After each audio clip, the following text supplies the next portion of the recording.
Alors pour ceux qui veulent aller plus loin, je crée une nouvelle image ici, et l'option fichier importer et lier, qui n'est disponible que dans les dernières versions de Photoshop.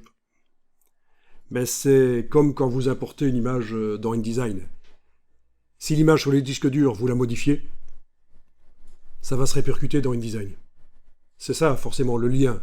Ça veut dire qu'en permanence, le logiciel, quand on travaillera sur le document ici, le document blanc que j'ai créé, il va regarder, tiens, les fichiers qui sont utilisés dans le document, est-ce qu'il leur arrive quelque chose? Et si oui, je vais proposer la mise à jour. Donc, je montre juste là, importer et lier. Je vais aller chercher une des images, donc.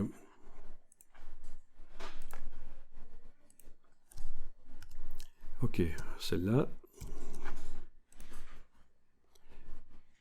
Voilà, je redimensionne, je repositionne. Jusque-là, on a l'impression que c'est la même chose que tout à l'heure. Sauf que, si vous regardez ici, à la place de l'icône d'un objet dynamique, on a une icône de chaîne.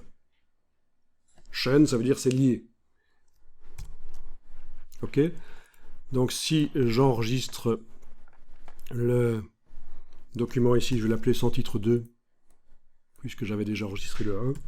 Voilà, sans titre 2. Ok. En principe, s'il me prend l'envie d'aller ouvrir le PSD utilisé par le document sans titre 2 et d'aller le modifier, en principe, quand je vais ouvrir sans titre 2, il devrait le repérer qu'il y a eu une modification. On va voir. Voilà, j'ouvre donc le PSD de ces bestioles. Je vais aller mettre rapidement un filtre pour faire une modification assez rapide. Voilà.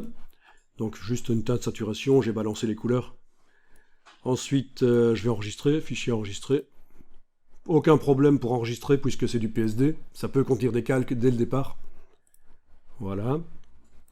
Et alors, essayons de voir ce qui se passe si on ouvre le document ici qui utilise celui-là, lié.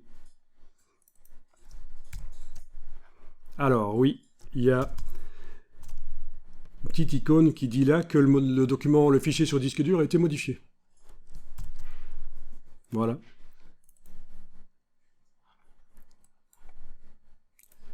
Ok, alors, la mise à jour.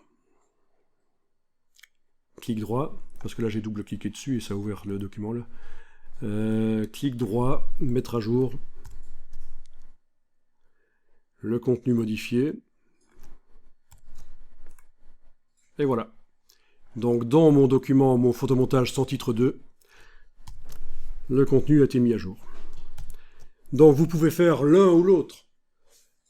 Incorporer, donc importer et incorporer, ou glisser-déposer du Finder, de l'explorateur Windows, vers le fichier Photoshop. Donc c'est importer et incorporer.